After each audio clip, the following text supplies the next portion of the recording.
Saudi अरब केवल अपने विशाल तेल संसाधनों के कारण समृद्ध नहीं है, बल्कि यह अनेक रहस्यों और विशिष्ट परंपराओं से भरी हुई भूमि भी है।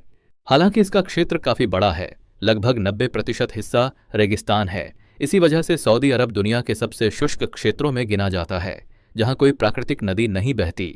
अगर आपको लगता है कि हॉलीवुड की चमकदार शादियां ही सबसे भव्य होती हैं, तो सऊदी की पारंपरिक शादियां इस सोच को पूरी तरह बदल देंगी।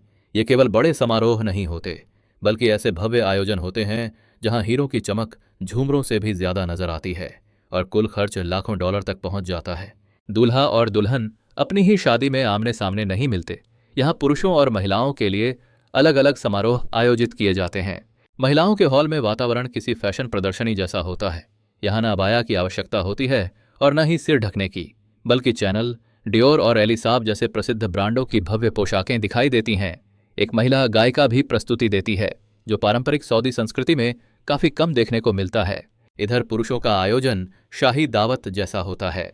पूरे भुने हुए मेमने, सुगंधित चावल की विशाल थालियां, लगातार परोसी जाने वाली अरबी कॉफी और उत्तम खजूर इस दावत का हिस्सा होते हैं। पुरुष आमतौर पर सफेद थोब पहनते हैं और आर्द्र नृत्य करते हैं। शादी के बाद दूल्हा और दुल्हन एक ऐसे कमरे में मिलते हैं जहां सोने से सजे उपहार मौजूद होते हैं। अगर आप जानना चाहते हैं कि दूल्हे का परिवार दुल्हन के लिए कैसा दहेज तैयार करता है, तो कमेंट में नंबर 1 लिखें और हम नीचे इसका खुलासा करेंगे।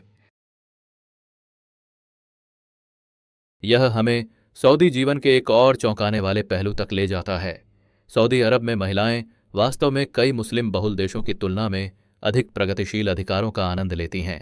2018 से पहले महिलाओं के लिए गाड़ी चलाना पूरी तरह प्रतिबंधित था, लेकिन आज वे न केवल निजी वाहन चलाती हैं, बल्कि पेशेवर टैक्सी ड्राइवर और राइड शेयर सेवाओं में भी काम कर सकती हैं। हालांकि उन्हें पूरा चेहरा ढकने की कोई सख्त आवश्यकता नहीं है, फिर भी अधिकतर महिलाएं पारंपरिक काली अबाया पहनना पसंद करती हैं। लग्जरी अबाया मशहूर फैशन ब्रांड जैसे डियोर और गुच्ची द्वारा खास तौर पर तैयार कराई जा सकती हैं, जिनकी कीमतें कई बार दसियों हजार डॉलर तक पहुंच जाती हैं। कई सऊदी महिलाएं गुच्ची, प्राडा या शनेल के डिजाइनर कपड़े पहनती हैं और उनके साथ लाखों डॉलर कीमत के हीरे के हार, कंगन और अंगूठियां सजाती हैं। पारंपरिक सऊदी महिलाओं में एक अनोखी सुंदरता होती है जिसे तुरंत पहचाना जा सकता है। उनकी गहरी, भावपूर्ण आंखें, सधे हुए भौहों के आकार, उभरी हुई गाल की हड्डियां और स्वाभाविक शाही अंदाज हर किसी पर गहरी छाप छोड़ते हैं। जब वे अपने धूप के चश्मे उतारती हैं तो केवल एक नज़र भी मन को पूरी तरह बांध सकती है। लेकिन इतने विशेष सामाजिक नियमों वाली संस्कृति में रिश्ते कैसे आगे बढ़ते हैं? सऊदी महिलाएं सूक्ष्म संवाद की कला में निपुण हैं। कैफे या शॉपिंग मॉल में दिखाई देने वाली एक साधारण नज़र भी कई बार सोच समझकर भेजा गया संकेत हो सकता है। आमने सामने मिलने की बजाय कई जोड़े अपनी शुरुआती बातचीत स्नैपचैट, व्हाट्सएप या इंस्टाग्राम पर करते हैं। रियाद और जेद्दा जैसे बड़े शहरों में जोड़ों के लिए अलग से बनाए गए निजी स्थान बढ़ते जा रहे हैं, जहां कैफे और रेस्टोरेंट के परिवार सेक्शन में वे बिना किसी सामाजिक बाधा के मिल सकते हैं। अगर आपको भी अरब महिलाओं की मोहक आंखें आकर्षित करती हैं, तो इस वीडियो को अपने दोस्तों के साथ जरूर साझा करें। और अगर आप फोन पर देख रहे हैं तो सिर्फ लाइक पर मत रुकें, नीचे दिए हाइप बटन पर भी टैप करें। इससे मुझे थोड़ी अतिरिक्त कमाई में मदद मिलती है और हम आपको इसी तरह का रोचक कंटेंट लाते रहेंगे। अब हम जानेंगे कि सऊदी अरब में ऊंट सबसे महंगी रोल्स रॉयस से भी ज्यादा कीमती क्यों होते हैं। हजारों वर्षों से ऊंट रेगिस्तान के जीवन से गहराई से जुड़े रहे हैं और यात्रा करने, दूध और मांस का स्रोत बनने के साथ साथ ऐसी प्रतियोगिताओं में भी भाग लेते हैं जो दुनिया में बहुत कम देखने को मिलती हैं। सऊदी अरब में ऊंट केवल जानवर नहीं माने जाते, बल्कि उन्हें सम्मान और शान व शौकत का प्रतीक समझा जाता है। जैसे पश्चिमी देशों में कोई लग्जरी कार धन का संकेत होती है, वैसे ही सऊदी अरब में एक आकर्षक ऊंट की कीमत 50 मिलियन डॉलर से भी ऊपर जा सकती है, जो कई महंगी कारों से अधिक होती है। लेकिन हर ऊंट इतनी अधिक कीमत का नहीं होता। सऊदी अरब में भव्य ऊंट सौंदर्य प्रतियोगिताएं होती हैं, जहां इन 4 पैर वाले प्रतिभागियों को बहुत ही खास मानकों पर परखा जाता है। भरे हुए होंठ, लंबी सुंदर गर्दन और सही आकार का कूबड़, इनका आकलन करने में उतनी ही गंभीरता से देखा जाता है जितना किसी बड़े सौंदर्य समारोह में प्रतिभागियों का। इन प्रतियोगिताओं के इनाम कई बार 66 मिलियन डॉलर तक पहुंच सकते हैं, जो इन्हें दुनिया की सबसे महंगी पशु प्रतियोगिताओं में रखते हैं। ऊंटों की देखभाल के प्रति समर्पण कभी कभी लगभग अविश्वसनीय लगता है। रियाद में दुनिया का सबसे बड़ा ऊंट अस्पताल है, जहां सामान्य जांच, विशेष उपचार से लेकर उन्नत एक्स-रे जैसी सेवाएं उपलब्ध हैं, ताकि इन रेगिस्तानी सितारों का पूरा ध्यान रखा जा सके। कुछ खास और मूल्यवान ऊंटों के पास अपने अंतर्राष्ट्रीय सफर के लिए अलग पासपोर्ट तक होते हैं। वे खाड़ी देशों में यात्रा करते समय प्रथम श्रेणी में उड़ान भरते हैं, और अगर आप किसी सऊदी हवाई अड्डे पर हों तो आपको किसी वीआईपी लाउंज में आराम करता हुआ ऊंट भी दिखाई दे सकता है, जिसे इंसानों जैसी प्रीमियम सुविधा मिलती है। आप क्या सोचते हैं, अगर आप सऊदी अरब में रहते तो क्या आप किसी ऊंट पर इतना खर्च करते? हाँ लिखकर बताएं अगर करते, और नहीं लिखें अगर आपको यह थोड़ा अलग लगता है। अत्यधिक धन और प्रभाव की बात करते समय अल सऊद शाही परिवार का जिक्र जरूरी होता है। यह मानव इतिहास के सबसे संपन्न और प्रभावशाली वंशों में से एक है। इस परिवार ने सऊदी अरब पर 1744 से शासन किया है, और आज भी देश की पूरी शासन व्यवस्था उन्हीं के नियंत्रण में है। वर्तमान शाही परिवार में लगभग 15,000 सदस्य शामिल हैं, लेकिन इनमें से करीब 2,000 ही असली राजनीतिक प्रभाव और बड़ा आर्थिक सामर्थ्य रखते हैं। इन सभी की कुल संपत्ति लगभग 1.4 ट्रिलियन डॉलर से भी ऊपर मानी जाती है, जो ब्रिटिश शाही परिवार सहित दुनिया की किसी भी अन्य राजशाही की तुलना में बहुत अधिक है। सऊदी नागरिक इन्हें केवल राजनीतिक नेता नहीं मानते, बल्कि देश और इस्लाम दोनों के रक्षक के रूप में देखते हैं। शाही परिवार की सार्वजनिक रूप से आलोचना करना पूरे राष्ट्र के खिलाफ अपराध समझा जा सकता है, और इसके गंभीर कानूनी परिणाम भी हो सकते हैं। राजा और युवराज के चित्र हर जगह दिखाई देते हैं। स्कूलों में, सरकारी दफ्तरों में, निजी कंपनियों में और छोटी दुकानों तक में ये तस्वीरें देखी जा सकती हैं। यह किसी नियम के कारण नहीं, बल्कि लोगों की सच्ची श्रद्धा का संकेत है, जो शाही परिवार और जनता के बीच मजबूत सांस्कृतिक जुड़ाव को दर्शाता है। सऊदी नागरिक अक्सर अपने राजा को पूरे देश का पिता समान मानते हैं। जरूरत पड़ने पर लोग सीधे राजा या शाही सदस्यों को पत्र या निवेदन भेज सकते हैं, और यह परंपरा आज तक कायम है। अगर कोई स्थान है जहां सऊदी शाही परिवार की शक्ति और प्रभाव सबसे स्पष्ट दिखाई देता है, तो वह देश की राजधानी रियाद है। सुबह के समय जब आप बाहर निकलते हैं तो रियाद कई बार लगभग खाली सा दिखाई देता है। दोपहर में तापमान 50 डिग्री सेल्सियस तक पहुंच जाता है, इसलिए अधिकतर लोग इस समय बाहर की गतिविधियों से दूरी बनाए रखते हैं। लेकिन जैसे ही सूरज ढलता है, रियाद पूरी तरह बदल जाता है। सड़कों पर चहल पहल बढ़ जाती है, पारंपरिक बाजार खुल जाते हैं, आलीशान कैफे लोगों से भरने लगते हैं, और रास्तों पर रोल्स रॉयस से लेकर बुगाटी जैसी लग्जरी कारें आसानी से दिखने लगती हैं। बुलेवार्ड रियाद सिटी इस रात की जिंदगी का शानदार उदाहरण है। चमकती रोशनी, लाइव संगीत और ऐसे रेस्टोरेंट जहां अरबी ग्रिल्ड व्यंजन से लेकर असली जापानी सुशी तक मिलती है, सब मिलकर इसे एक फिल्म जैसी जगह बना देते हैं। द जोन आधुनिक कैफे और प्रीमियम लाउंज का केंद्र है, जहां की गुणवत्ता दुबई या लंदन के किसी भी इलाके से कम नहीं लगती। अगर आप कुछ अलग अनुभव करना चाहते हैं तो किंगडम टावर के स्काई ब्रिज जाएं। यहां से शहर की जगमगाती रोशनी का अद्भुत नज़ारा दिखता है, और नीचे स्थित उच्च स्तर के रेस्टोरेंट में आप बिना शराब वाले पेय के साथ इन दृश्यों का आनंद ले सकते हैं। रियाद फ्रंट शहर का नया मनोरंजन केंद्र है, जहां अंतर्राष्ट्रीय ब्रांड, शानदार रेस्टोरेंट और रात भर चलने वाले संगीत आयोजन, डीजे पार्टियां और कला प्रदर्शनियां लोगों को आकर्षित करते हैं। डिरियाह घूमना न भूलें, जिसका ऐतिहासिक महत्व बहुत गहरा है, क्योंकि यह अल सऊद शाही परिवार की जन्मस्थली है। 15वीं शताब्दी में बना यह क्षेत्र सऊदी अरब की पहली राजधानी था, और अब यूनेस्को विश्व धरोहर में शामिल है। डिरियाह को फिलहाल दुनिया के सबसे विलासितापूर्ण पर्यटन स्थलों में बदलने की तैयारी चल रही है, जहां 7 सितारा होटल, बड़े ऐतिहासिक संग्रहालय और मिशलिन स्तर के रेस्टोरेंट विरासत संरचना के साथ जोड़े जा रहे हैं। सऊदी अरब में विलासिता का स्तर आम सोच से बहुत आगे है। कुछ शहरों में तापमान इतना बढ़ जाता है कि इंजीनियरों ने सड़कों के नीचे ठंडक पहुंचाने वाले विशेष सिस्टम लगाए हैं, ताकि लोग तेज धूप में भी आराम से चल और गाड़ी चला सकें। इन ताप नियंत्रित मार्गों पर एक ऐसा दृश्य दिखाई देता है जो किसी विज्ञान कथा जैसा लगता है। लैम्बोर्गिनी, फेरारी और बुगाटी जैसी गाड़ियां सऊदी पारंपरिक पोशाक पहनने वाले लोगों द्वारा साधारण तरीके से चलाई जाती हैं, मानो यह रोजमर्रा की बात हो। इन कारों पर चेसिस से लेकर अंदरूनी हिस्सों तक पूरी तरह सोने की परत चढ़ी होती है। सऊदी शाही परिवार के पास एक सोने से ढका रोल्स रॉयस फैंटम भी है, जिसकी कीमत कई मिलियन डॉलर बताई जाती है, और जिसे विशेष रूप से शाही परिवार के एक सदस्य के लिए बनाया गया था। सोने का यह शौक जमीन पर चलने वाली चीजों तक सीमित नहीं है। कुछ अमीर सऊदी नागरिकों के पास ऐसे यॉट भी हैं जिन पर सोने की परत या कीमती धातुओं से सजावट की गई है और जो फारस की खाड़ी में किसी कहानी जैसी झलक देते हुए चलते हैं। कुछ सऊदी सुपरमार्केट में आप साधारण सामान जैसे चॉकलेट, प्रीमियम कॉफी या डिजाइनर परफ्यूम तक खरीद सकते हैं जिन्हें 24 कैरेट सोने के आवरण में पैक किया गया होता है।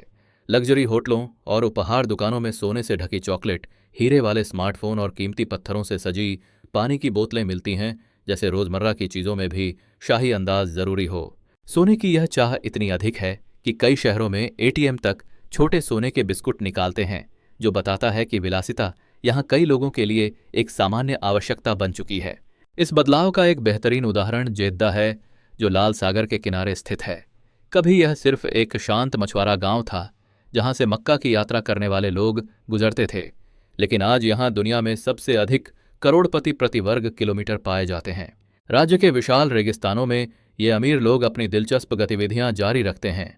वे शानदार कार रेस आयोजित करते हैं और फेरारी, लैम्बोर्गिनी और बुगाटी जैसी कारों के साथ विशाल रेत के टीलों पर चढ़ने की चुनौती लेते हैं, जिससे ऐसे दृश्य बनते हैं जो किसी भविष्य की फिल्म से निकले हुए लगते हैं।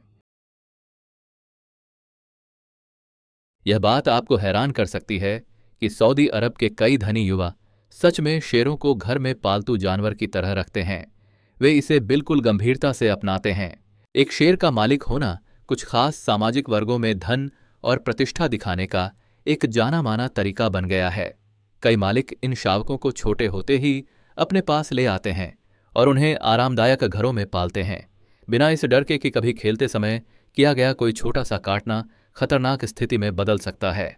इन शेरों को घर के माहौल के अनुसार प्रशिक्षित किया जाता है और मालिक अक्सर अपने इन शानदार जानवरों के साथ बिताए पलों की तस्वीरें और वीडियो साझा करते हैं, जैसे वे किसी खास लेकिन अलग तरह की बिल्ली हों। लेकिन शेर को पालतू के रूप में रखना बड़ी चुनौतियां लाता है। इसे खरीदने और संभालने पर बहुत अधिक खर्च होता है। एक शेर की कीमत उम्र और उसके मूल स्थान के अनुसार 5,000 से 15,000 डॉलर तक हो सकती है। इसके बाद भोजन, इलाज और रहने की सही व्यवस्था का खर्च इतना बढ़ जाता है कि यह चलन केवल अत्यंत अमीर लोगों तक ही सीमित रहता है। हालांकि यह चलन काफी चर्चा में आया है, लेकिन इसके साथ कई चिंताएं भी सामने आई हैं। कई पशु अधिकार समूहों और कार्यकर्ताओं ने इसका विरोध किया है। उनका कहना है कि घर में शेर पालना प्राकृतिक नियमों के खिलाफ है और इससे जानवर के शरीर और मन को गंभीर नुकसान पहुंच सकता है। शेर जंगली स्वभाव वाले जानवर हैं और उनकी जरूरतें घर के माहौल में पूरी कर पाना कठिन है, जिससे उनकी सेहत पर असर पड़ सकता है। कैद में पैदा और पाले जाने के बाद भी उनके मूल स्वभाव बने रहते हैं, जिससे उनका व्यवहार पूरी तरह भरोसेमंद नहीं माना जा सकता।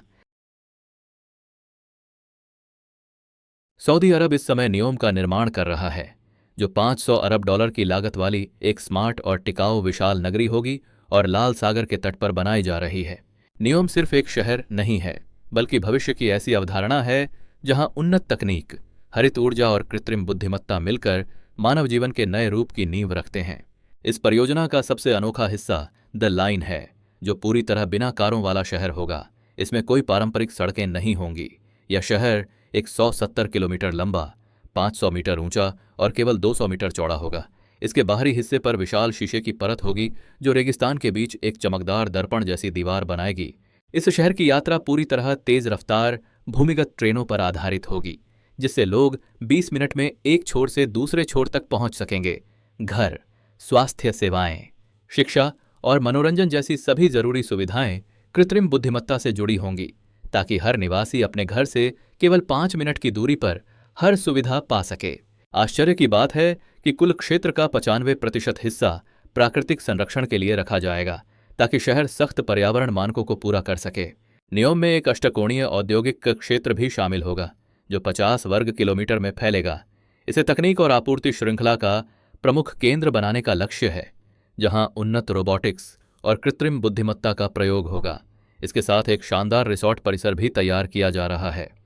लेकिन इस क्षेत्र की गर्म और शुष्क जलवायु एक टिकाऊ हरित शहर बनाना बहुत कठिन कर देती है।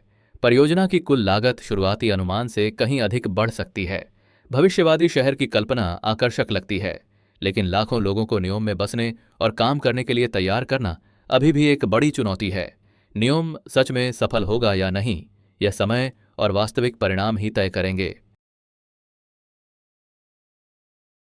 जब हम पर्यटन की बात कर रहे हैं तो यह याद रखना जरूरी है कि भले ही सऊदी अरब अब यात्रियों के लिए अधिक खुला हो रहा है, फिर भी यह देश बहुत सख्त सांस्कृतिक और धार्मिक परंपराओं का पालन करता है। जो लोग इन नियमों से परिचित नहीं हैं, उन्हें इनमें से कई बातें हैरान कर सकती हैं।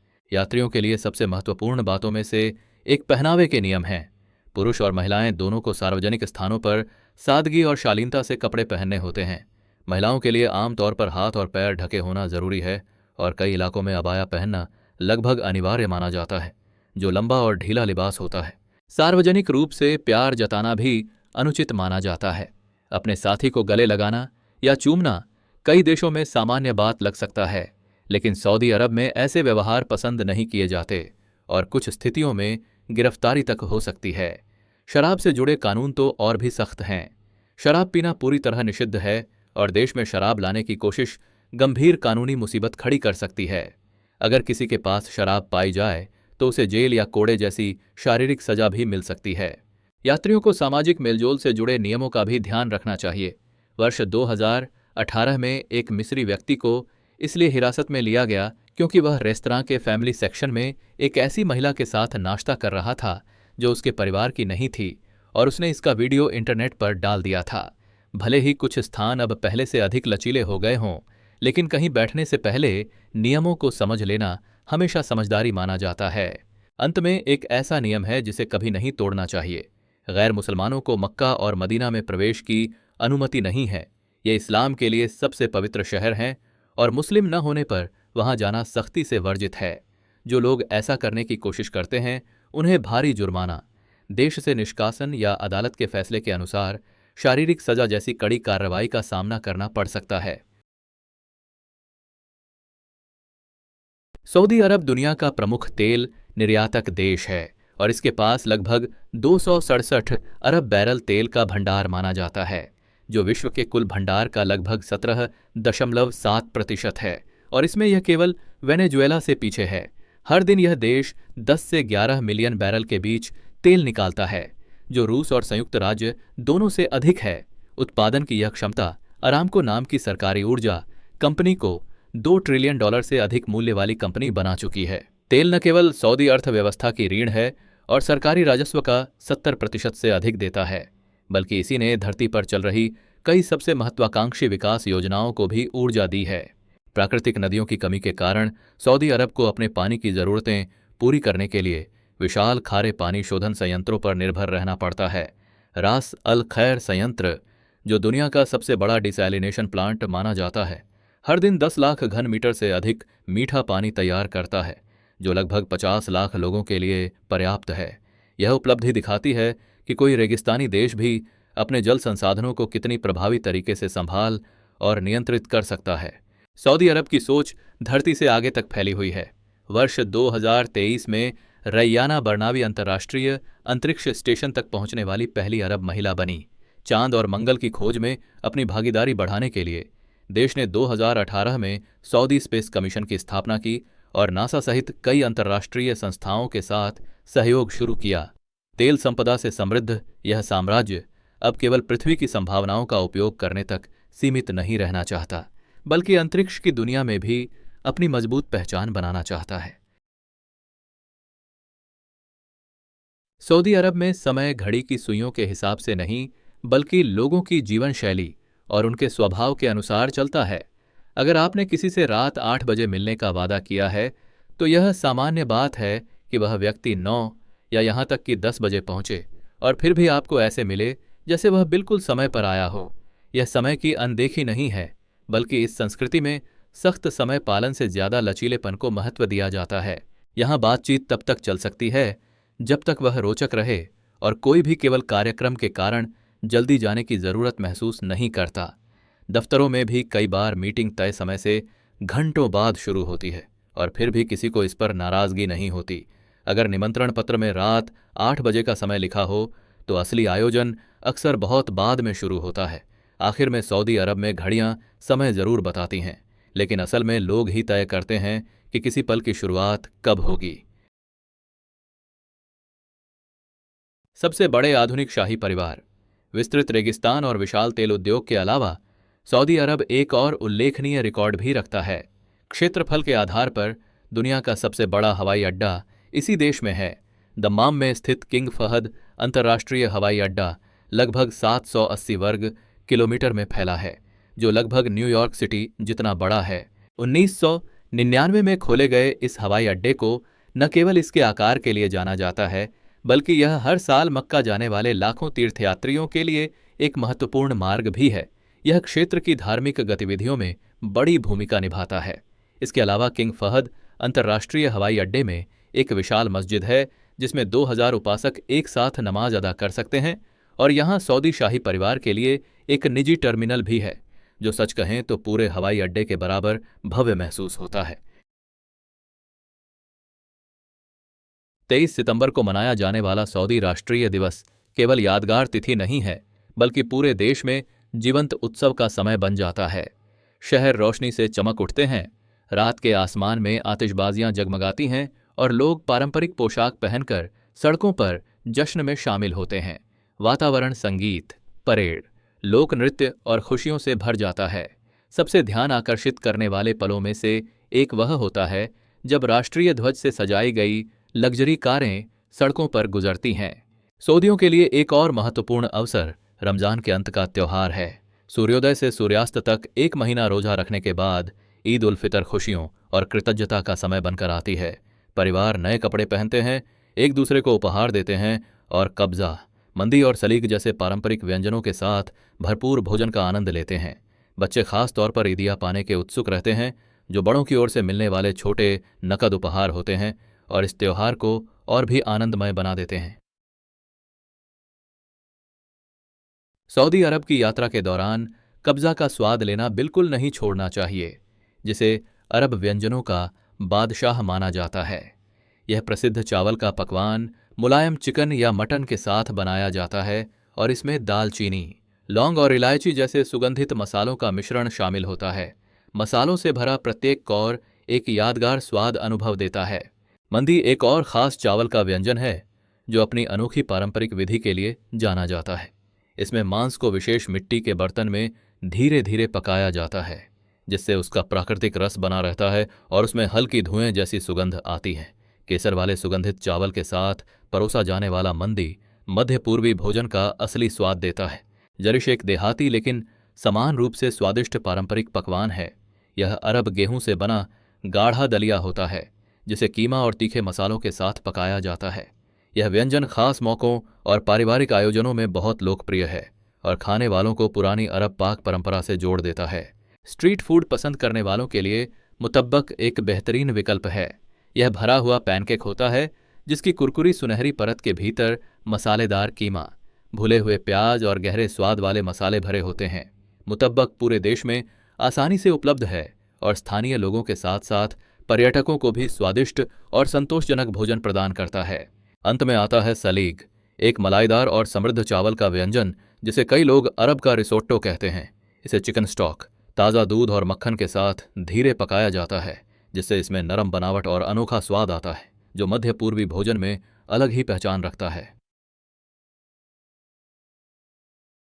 अगर आपको लगता है कि सऊदी अरब केवल रेगिस्तान और तेल का देश है, तो अलुला आपकी सोच बदल देगा। यहाँ हेगरा नाम की यूनेस्को विश्व धरोहर बसी है, जिसे कई लोग पेट्रा का अरब संस्करण कहते हैं। ऊंची बलुई चट्टानें और चट्टानों में तराशी गई प्राचीन कब्रें यहाँ आने वालों को ऐसा एहसास कराती हैं जैसे वे किसी ऐतिहासिक रोमांचक कहानी का हिस्सा बन गए हों।